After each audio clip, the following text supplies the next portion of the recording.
It's good to see you. Like Corey said, my name's Andrew, one of the pastors here at GFC, and we are in week 3 of our series called Walk Wise. All right, and so if you are new with us, this is a series where we are diving into the book of Proverbs. We're doing that over the summer, and if you're not familiar with the book of Proverbs, it's a book full of Proverbs, all right? It's full of all these wise sayings. They're kind of interspersed all throughout all these different topics. And we looked the last couple weeks at this reality that the pathway to wisdom starts with the fear of the Lord. And we're not going to unpack this fully because Pastor Corey did it previously. But for us as modern people, I don't know about you, but when I hear that phrase, the fear of the Lord, that kind of hits me wrong at first. I mean, why isn't it the glory of the Lord or the love of the Lord? Why is it the fear of the Lord? And last week, Pastor Corey, he said this: the fear of the Lord is not a scare tactic, it's a reverent awe. This morning I was driving in early to church, and there was a beautiful sunrise. Did anyone see the sunrise this morning? Anyone else? Oh, you guys missed it. I was full of reverent awe this morning as I saw it. It's one of those sunrises where you want to pull off to the side so you don't just hit somebody as you're driving, because it was so beautiful. I wasn't scared of it, but there was this reverent awe of like, wow, I could never possibly create a solar system and a sun and clouds and this amazing planet where this sunrise could happen, and then my eyes where I could actually see it and take it in, and my brain where I could process it. Like, God, I'm in reverent awe of who you are. That's what this idea of the fear of the Lord is. And it's a good place for us to start today, but then for the rest of the summer. Because the reality is, if we want wisdom, we need to go to the place that has the most wisdom, right? And the reality is, God has the wisdom. When you buy a new car or a new electronic, maybe you get like an owner's manual. Who actually reads the manual to the things they buy? Does anyone actually do it? Some people do. Who's proudly like, nah, I got this. Come on. Nobody? Everyone's just kind of not doing anything? That doesn't make sense. Yeah, some of us, I'm sure, are the type of people where we research things and we want to know how something works, and then others of us are like, just give it to me. I know how to do it. God is the owner and the author of this reality. He created it. Therefore, he's the one who has the owner's manual. He knows how it's supposed to operate. He knows what's in our heart and how we are supposed to live. So we should go to him because he is the source of all knowledge and all wisdom. So that's why we should fear him and seek his wisdom. But there's something else, another reason why we should go to him for the wisdom that we see in Proverbs and the rest of Scripture. And it's the fact that God isn't a mad scientist. You guys know that stereotype in movies where there's that brilliant person who has all this knowledge, all this power, and they can wisely create these machines of mass destruction. That's like the plot of any like superhero movie or whatnot. There's always that mad scientist who has all this knowledge, but what about their heart? It's not good. It's evil. They want to use their knowledge for destruction. We can go to God's wisdom because he has it, but also because we can trust his heart. We know he wants us to imply or to take the wisdom he has and to use it in ways that are good for us, that are good for his world. He's not trying to do a bait and switch, trying to give us something and then, I'm going to take this away from you. I'm actually leading you into evil. No. So that's why we're going to the book of Proverbs, and that's why we can trust it. God has the wisdom, and he has the character for us to trust. So, like I've said, in the book of Proverbs, there's all these different topics, and the topic we're looking at today is family and relationships. Now, there's so much in Proverbs and in the Bible about family and relationships that we could look at. We don't have time to look at all of them. But there was a pastor who passed away a couple years ago, famous author. He was a pastor in New York City. His name was Tim Keller. And I once heard him talk about how, you know how in Scripture it sometimes talks about God's word as being like milk or like meat, and how we're supposed to drink it or consume it. If you've read the Bible or been a Christian for a while, maybe you've heard those kind of metaphors. Well, Tim Keller says the book of Proverbs is like the hard candy of the Bible. You know, you don't just drink hard candy because you're going to choke on it and you can't really bite down. Has anyone ever bitten down on like a jawbreaker or something and hurt your teeth? Like, you can't just quickly consume this. The Proverbs, this wisdom, we have to just suck on it and suck on it and suck on it. It's kind of like, if you've seen Willy Wonka, it's like an everlasting gobstopper. That's what the book of Proverbs is like. We come back to it over and over, and there's always new and fresh wisdom for us. And so we're going to look at some Proverbs and some other passages, but we're not going to exhaust everything that could be said about these verses. So I just want to put this on your radar. The Bible's full of these everlasting gobstoppers that you can go back to any time, and I'd encourage you this week to circle back to these verses and read them for yourself. But we're going to be looking at the topic of family and relationships, and the question is, how can we wisely walk toward the destination of godly families and relationships? How can we walk wisely toward the destination of godly families and relationships? So we're going to start off, we're just going to look at a number of verses that are going to highlight a number of different kinds of relationships, all right? So the first one is from Proverbs 11:29, and it says, "Those who bring trouble on their families inherit the wind. The fool will be a servant to the wise." Or I love the way the Message, another translation says it says, "Exploit or abuse your family and end up with a fistful of air." Common sense tells you that that is a stupid way to live. Can't get more straightforward than that. It's basically this idea of, hey, you in your family, if you are the type of person where you're just constantly bringing trouble on your family, there's a cause and effect. You bring trouble, and the effect is you're going to inherit wind. I don't know if you've ever tried to catch the wind, but it's really hard, all right? And I love the way, again, the Message says it. You get this fistful of air. It's just like you're grasping for something. You're trying to gain control over your family. You're trying to gain a sense of self-worth and purpose by using and abusing. And what are you getting? You're really getting nothing. All right, next verse. This is Proverbs 12, verse 4. It says, "A worthy wife is a crown for her husband, but a disgraceful woman is like cancer in his bones." Now this proverb goes from just anybody in any family now to a spouse relationship. And I believe the wisdom here isn't just for ladies, isn't just for wives. I think it could also be applied to men. And there's these proverbs, there's two lines, and they're both getting at the same point, but one is from a more positive angle, the other is from a more negative angle. And it's this idea of, look, you could be a spouse, a wife, a husband that is worthy, and you would be like a crown for your husband or for your wife. Imagine that. Like, what is a crown? A crown is something that shows glory and respect and awe and reverence, and it's like this person has status and value, and they're saying your spouse is like that symbol of a crown. But on the flip side, you could be a spouse that's disgraceful, that's like cancer in the bones, and sometimes that cancer's in your bones, and sometimes you don't. Sometimes it comes on slowly, sometimes it comes on fast. But it always leads to destruction, no matter how quickly or slowly it comes on. And so again, it's this reality within a spouse relationship that there could be good or there could be bad. Next verse, Proverbs 17:6. It says, "Grandchildren are the crowning glory of the aged. Parents are the pride of their children." Now we have two opposites, not a negative and a positive. Now we have an old and a young. So we have this idea of how grandchildren are the crowning glory of the age, how older people can look back and they can see their grandchildren and this, wow, like, look, these are the generations coming after me. And then similarly, the young can look up at their parents, and there's this sense of pride and glory in that relationship. Last passage in this part, it's Proverbs 22:24-25.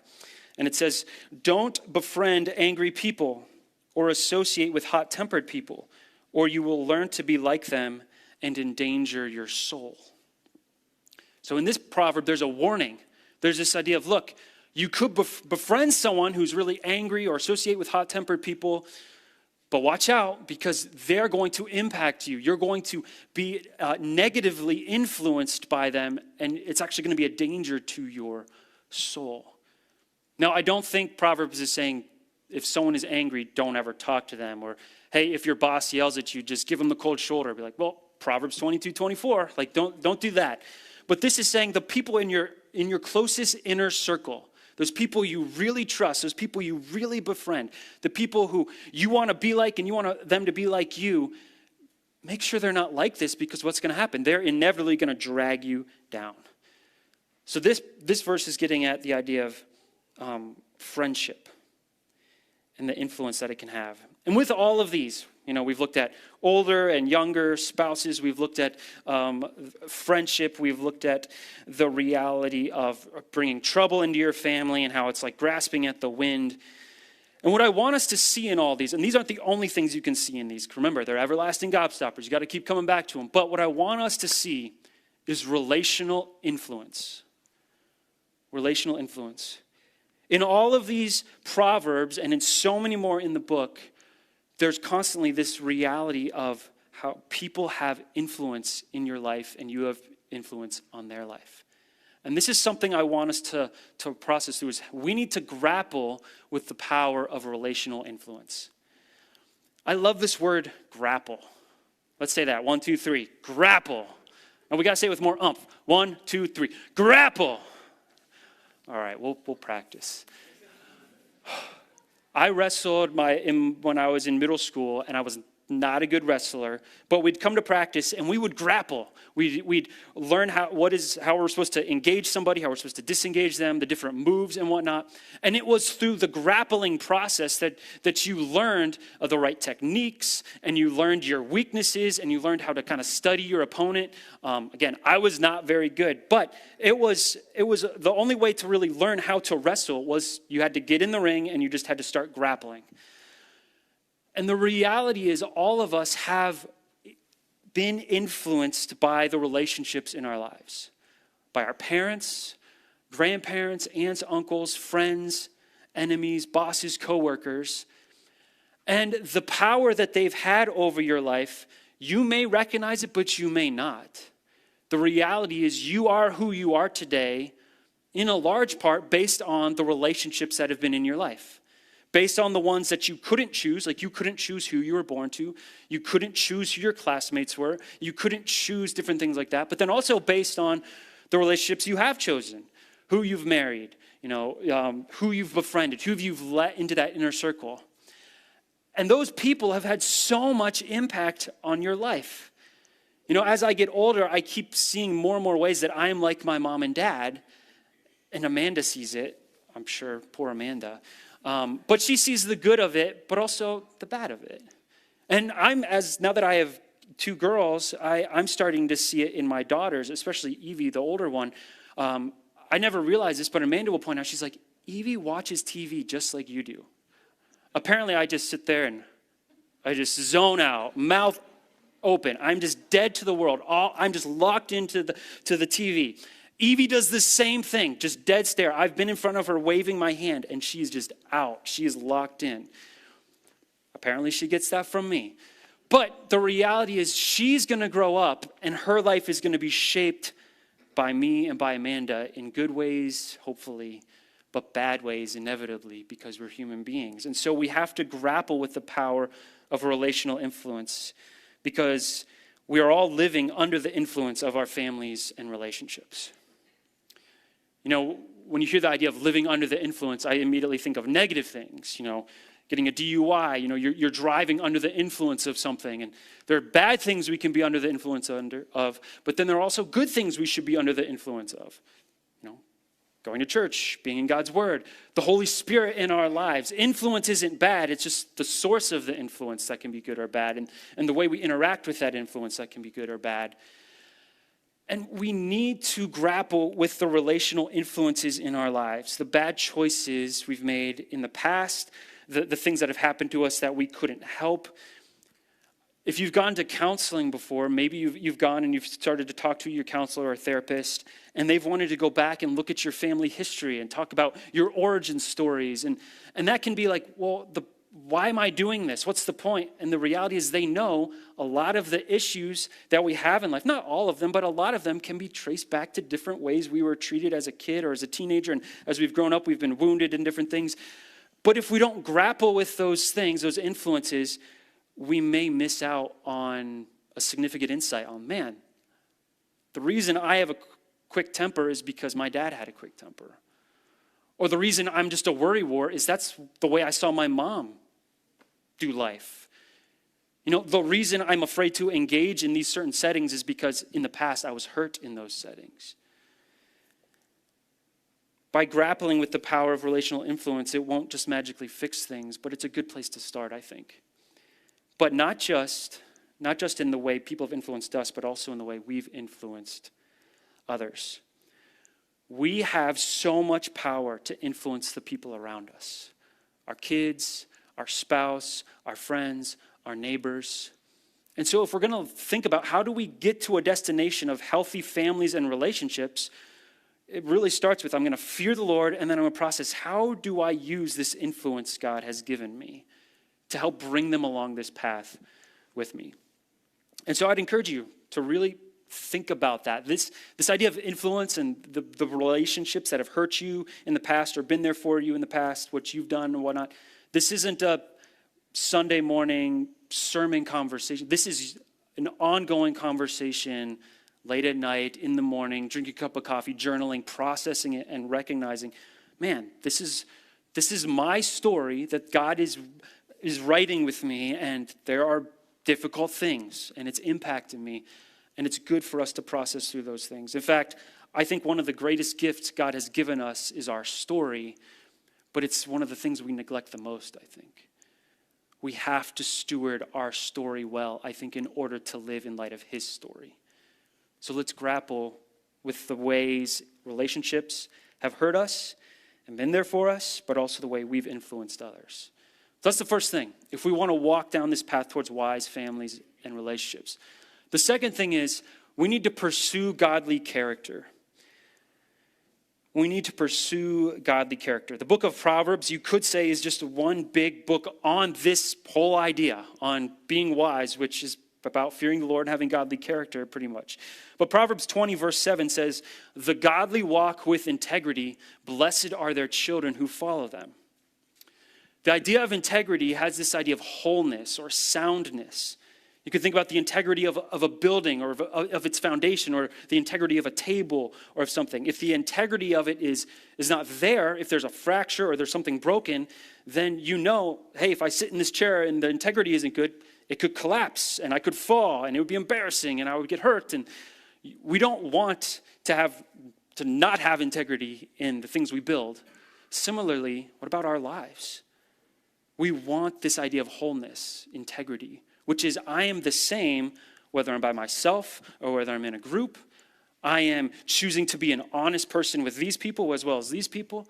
I'm choosing to be humble here, but also at work, but also at home. It's this idea of what you see is what you get. Now, all of us to some degree lack integrity because we're sinful, broken, wounded people. That's just the reality of it. But integrity is so important for us to pursue if we want healthy relationships. I mean, look at the next line. It says, "Blessed are their children who follow them." The writer of this is saying, look, if you walk in integrity, what's going to happen? The people coming after you, your kids are going to be blessed. Again, that power of relational influence. When you choose to act like Jesus, not only is your life on a trajectory that's better, but your kid's life is on a trajectory that's better. The people around you are blessed by it.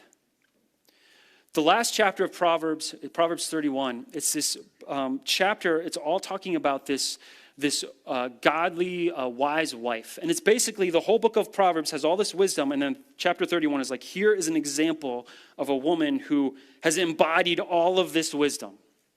And it says, "Who can find a virtuous and capable wife? She is more precious than rubies. Her husband can trust her, and she will greatly enrich his life. She brings him good, not harm, all the days of her life."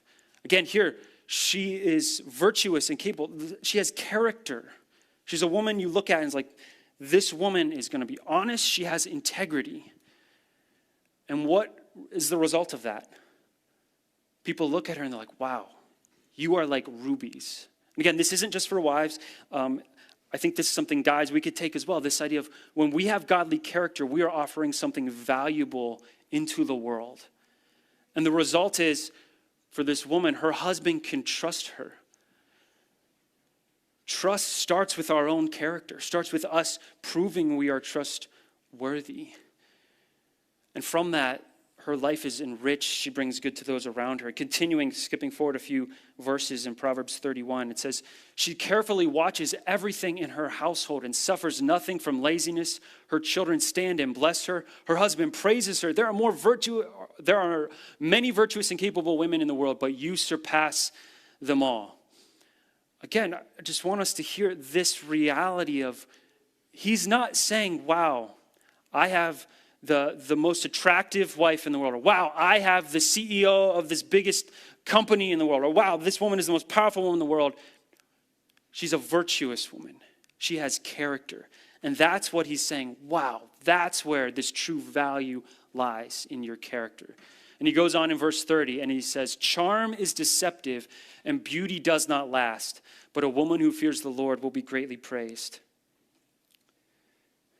Again, we come back to this idea of fearing the Lord. This woman fears the Lord, and what results? There's this idea of praise coming from it. But there's these other things that the author highlights, charm and beauty. Is it sinful to be a charming person? No. Is it sinful to be a beautiful person? No. But he's highlighting the reality that, you know what, there are good things in this world that people can use for bad. Someone who can be charming can be really pleasant and nice, but that charm could also be used to harm, to deceive and manipulate. And beauty is there. It's not bad. It can be good, but we're all getting older. We're all eventually going to be in the grave. That beauty isn't going to last. And so he says, but this woman of Proverbs 31, she fears the Lord, which is something that will last. And so the way I've been thinking about it is character over beauty, character over charm, character over wealth, character over competency, character over significance, character over popularity, character over wealth. When you are thinking about relationships, when you are thinking about your family, we fear the Lord, we seek to grapple with the relational influences in our lives, but then we need to pursue godly character. And it starts with ourselves because we can't control others. So we pursue, how can I be more and more like Jesus? If I want the wisest type of family I can get, the lovingest type of environment I can get, if I want friends that are going to be like Jesus, well, then I need to start with me being like Jesus. But then if we're looking for friends, if we're looking for a significant other, if we're looking for how should I interact with my spouse when there's been hurt, if I'm seeking to how do I repair a relationship with my child that's been severed, we have to start with our own character.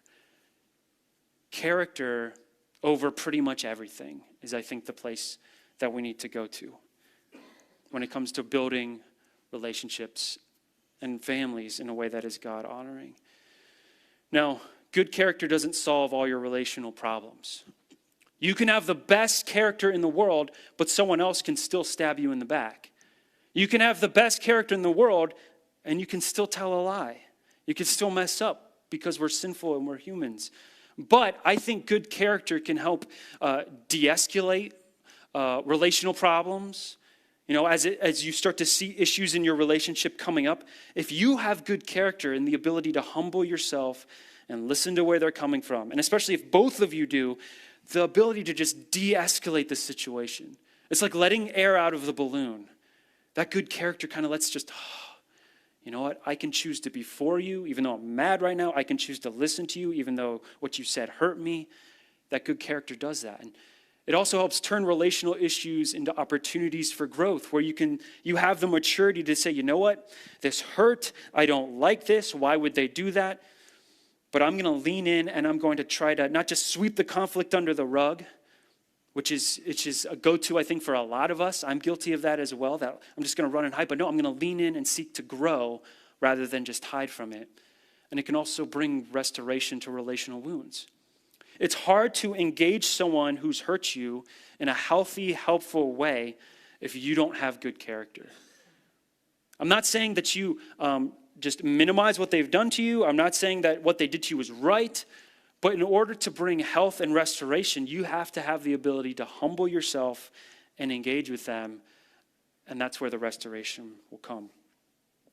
So good character, pursuing that, I think, is so wise when it comes to our relationships and families. The next one is we need to humbly give and receive what is needed. All right, who's the type of person that loves to give Christmas gifts? Anyone really love to give Christmas gifts? A couple of us. All right, let's be honest. Who is like, yeah, I love to do that, but I really love to receive Christmas gifts? We can be honest. Good character is honesty, remember. All right? Yeah. Hopefully you like to do both. I like to do both. Some days it's probably more giving. Some days, honestly, it's probably more receiving. But we need to learn to humbly give and receive in our relationships. And not just what we want or what the other person wants, but what is actually needed. That's the kicker. If we want healthy, wise, mature relationships, there's going to be times where we are going to have to give something that is needed, but not necessarily wanted. And there's going to be times where we're going to have to humbly receive something that we need, even though we may not want it. Proverbs 17:17 highlights this reality. This is a famous verse. Maybe you've heard it before. Even if you're not a Jesus follower, maybe you've heard it. It's, as iron sharpens iron, so a friend sharpens a friend. You know, when you're sharpening an iron tool or a knife or an axe or whatever, as you're sharpening it, you're literally breaking down that tool, breaking down the metal, because it's dull and you're trying to file it down so then it becomes sharp, so then it actually becomes useful. And so it's this idea of, hey, if you have a friend who can sharpen you, they're literally filing you down. They're filing away the bad. They're helping to bring out the full potential in you, not by just telling you what you want to hear, but by telling you what you need to hear.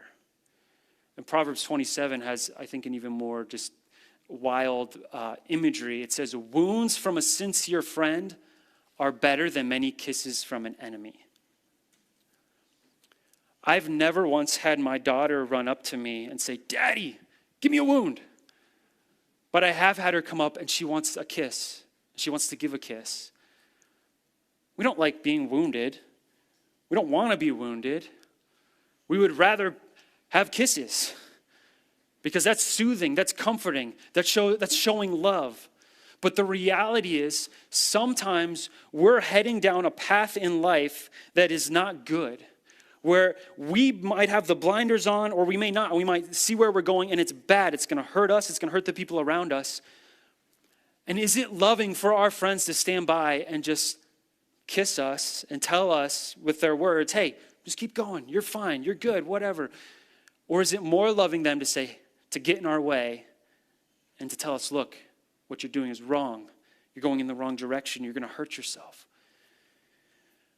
I think this, maybe more than anything, it helps gauge whether you have a mature relationship or not with somebody. If you are able to engage them in helpful wounds and not just kiss up to them because you don't want to hurt them, I think that says so much about the maturity and the health of your relationship. But I think this is really, really hard because I don't want to hurt people. I like to please people. I like to feel good. I like to make people feel better. I want to pat them on the back and encourage them. And I don't know how they're going to respond. But I believe if we want wise, healthy families and relationships, we have to learn to do this. And this is a hard thing, I think, in our culture, where oftentimes it's just, I'm going to encourage you, keep doing whatever you're doing, YOLO, live your own life, follow your own heart. But the reality is sometimes we follow our heart and it leads us to a really bad place.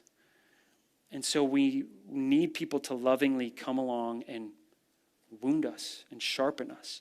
Now, if we're going to do this, I think what would be really wise is for us to have conversations with our friends and with our spouses about how we can do this in the best way possible. Maybe with you and your spouse, maybe it's, hey, when my spouse sees something negative in me, maybe there's a phrase or a word that you say that's like preparing them for this type of conversation. Because, you know, no one wants to be surprised by a wound. Being surprised by a kiss is one thing. Being surprised by a wound, you don't want that. So maybe there's maybe there's a certain thing that you text to each other like, hey, can we have that Mayday conversation tonight? I don't know. Or maybe it's timing. Maybe don't have this type of a wounding conversation when he gets right home from work because he's hungry. Maybe wait till after dinner. His belly's full, he's a little happier, then have it.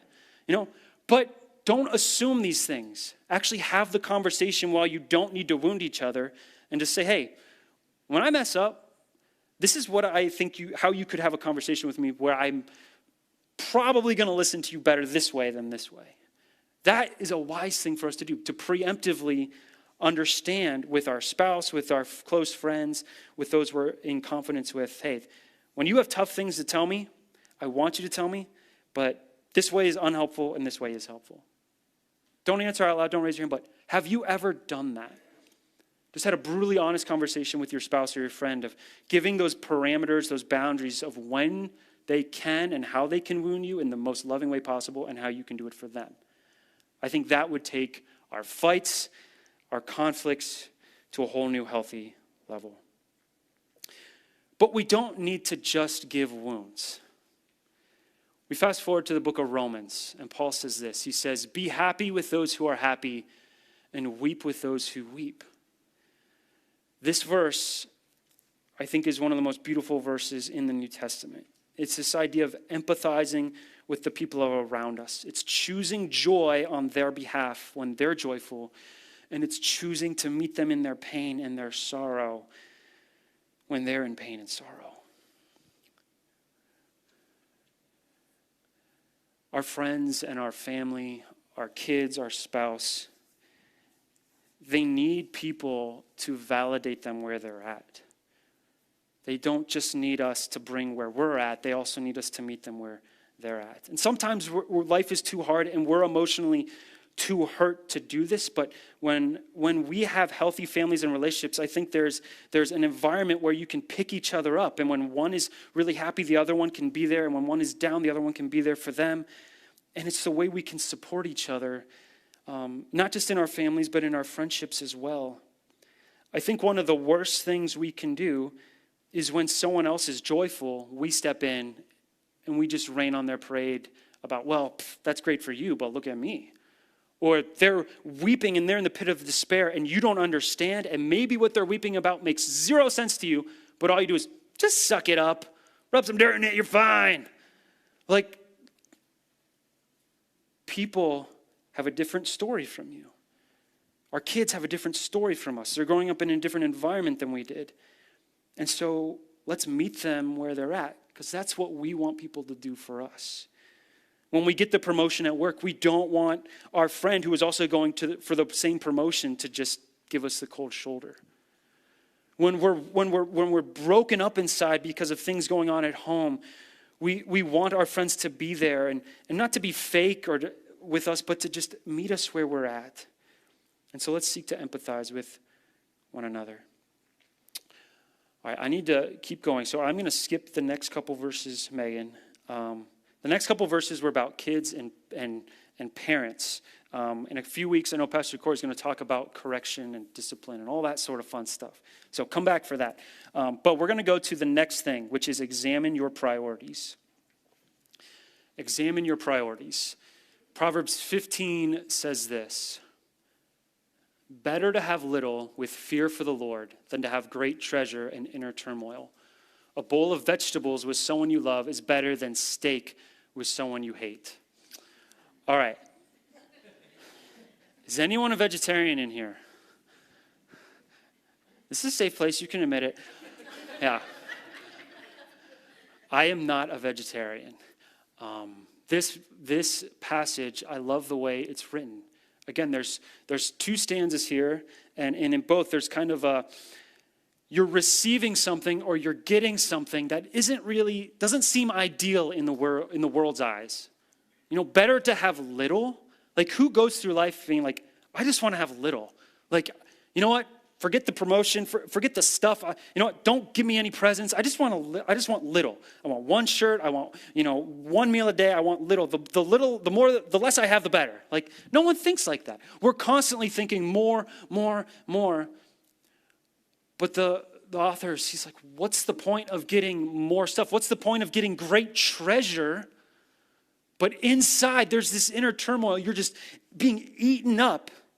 What's the point of getting what you want if it's just leading to relational ruin?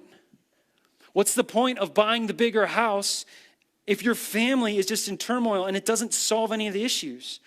What's the point of going on the fun outing with the friend if you're not dealing with the deeper conflicts that's there, that you know is there, and you're not talking about it?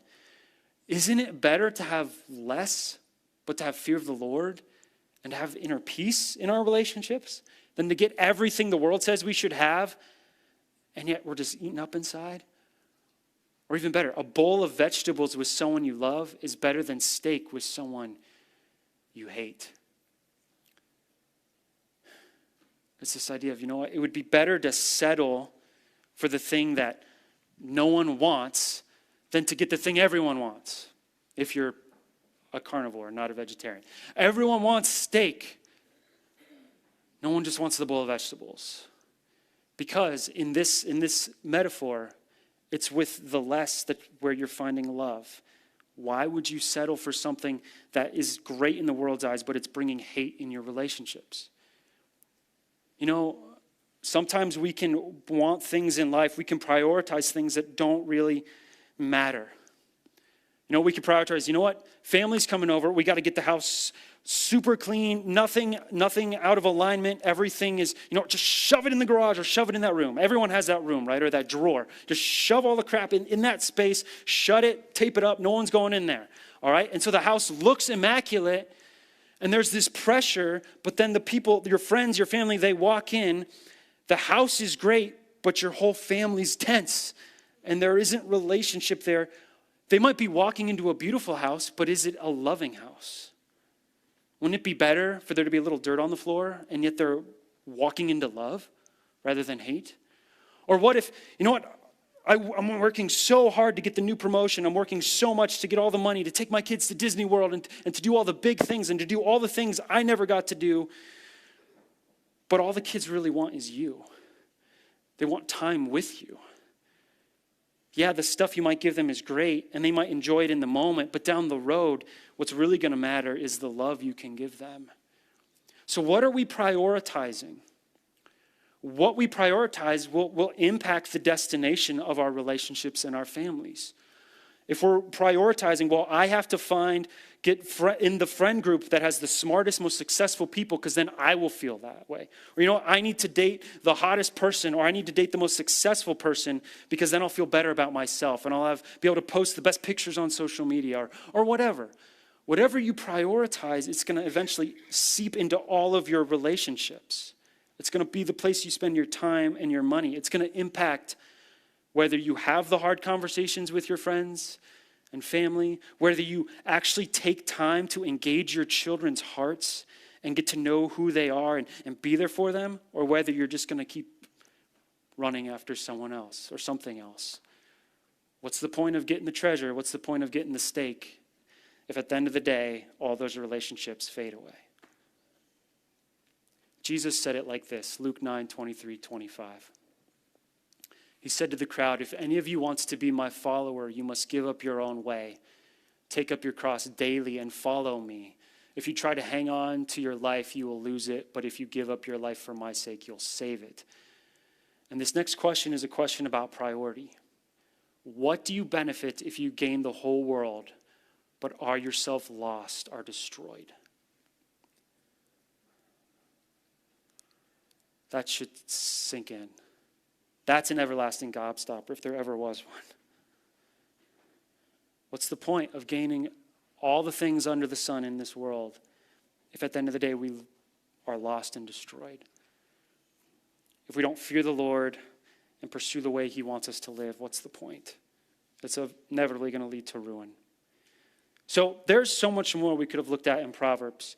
But again, to the question, how can we walk wisely toward the destination of godly families and relationships? Last week, Pastor Corey, or 2 weeks ago, I can't remember, talked about the idea that wisdom, it's not something we ever achieve. We don't just get to a place where we check off the box and I'm fully wise. Now I don't need any more.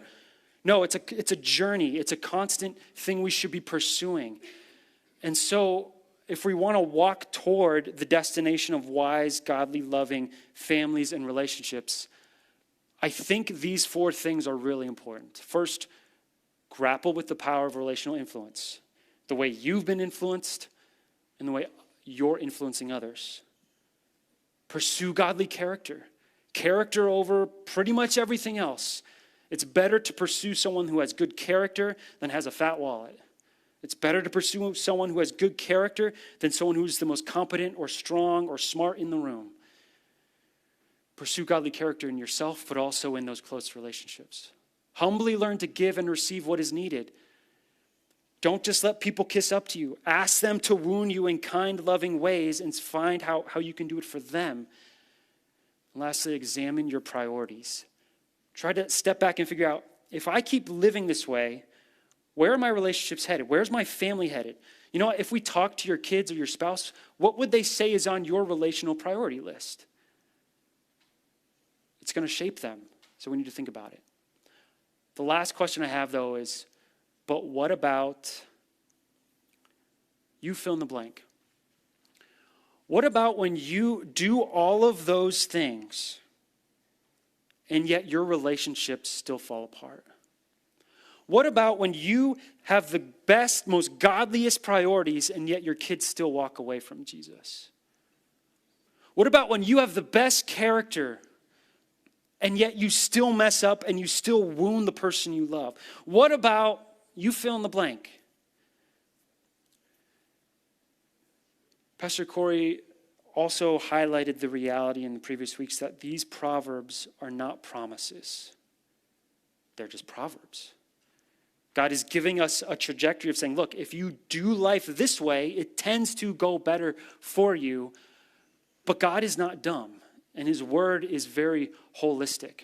If we can go to the next passage, or the next verse, next slide, my words. This is a picture taken from a Bible Project video. That's a company that produces all sorts of content for the Bible and whatnot. But they talk about the 3 books of wisdom literature in the Old Testament. And they describe them as 3 portraits. There's the book of Proverbs, Ecclesiastes, and Job. And I love this picture, this idea of there's these different books on wisdom that God gives us in his word. And they're all kind of giving us a different portrait. And we can go to the next slide. All of them are giving us a slightly different understanding of how to reach the quote-unquote good life or the God-honoring life or the wisest life possible. It's all a slightly different angle. And if we go to the next slide, the book of Proverbs is like a young teacher who's very optimistic, who's like, this is how life can go good. We do this. We don't let angry, mean people endanger our soul. And we let ourselves be wounded and not just kissed because we need that. We need corrected. And so there's this young optimism in Proverbs, but then Ecclesiastes comes on, and Ecclesiastes is like this middle-aged critic who's like, whoa. Life isn't always like that. Sometimes you do all the wise things, but bad things still happen to you. Sometimes good people have bad endings, and bad people seem to get all the good in life. What is that? And so if you read the book of Ecclesiastes, it talks about how life is meaningless, or the Hebrew word is hevel. And the word hevel has this idea of vapor or smoke. That's why he's smoking a pipe and there's this smoke coming out. Have you ever tried to grab smoke? It's just like air. You see it, you know it's there, but it's mysterious and you can't quite get a hold of it. And that's how life sometimes is. You can know all the wisdom in the world, like Solomon, who wrote a lot of this, but you can still make poor, dumb choices. Bad things can still happen to you. Life can be hevel. And lastly, Job comes along. And if you know the story of Job has all of this worldly wealth and a big family and all this stuff. And he's also following the Lord. And yet bad things start to happen to him. God allows bad things to happen to him. Satan comes to God and he's like, look, Job only loves you because you bless him. And God's like, all right, you can do things to him. Job never finds out about the conversation between Satan and God. It never tells us that. But Job chooses in the beginning to not turn his back on God. He chooses in the midst of it to trust God. And eventually God shows up because Job's friends come and for a while they're good, but then they kind of screw up. But if you know the story, eventually God shows up to Job. And Job's like, God, why is all this happening to me? And God doesn't answer him directly. He just says, look at the animals. Do you understand them? Look at space. Look at the stars. And God shows him all of creation. And it's basically God trying to blow Job's mind open and saying, look, you can hardly understand all of this. How could you possibly understand all of the pain and suffering in the world? And so Job says, you know what? I'm going to trust God. This is the full picture of wisdom. It's optimistic. It's also realistic. But then it trusts God. Because again, going back to the very beginning, he not only has all the wisdom, but he also has the character to be trusted. So when it comes to our families and our relationships, God fully understands the high highs and the low lows of all of those things. He sees the pain and the brokenness, but also the joy. And he's realistic about the fact that, sometimes you can do all the right things, and yet life doesn't always go right with your spouse or with your kid or with your friend. You mess up, they mess up. But there is a wise pathway to walk. And again, I think these 4 things that we can find in Proverbs, if we choose them, I think, again, life will tend to be better. Our relationships will tend to be wiser and healthier, and they are. We need to grapple with the power of relational influence. We need to pursue godly character. We need to humbly give and receive what is needed, and we need to examine our priorities. Let's pray.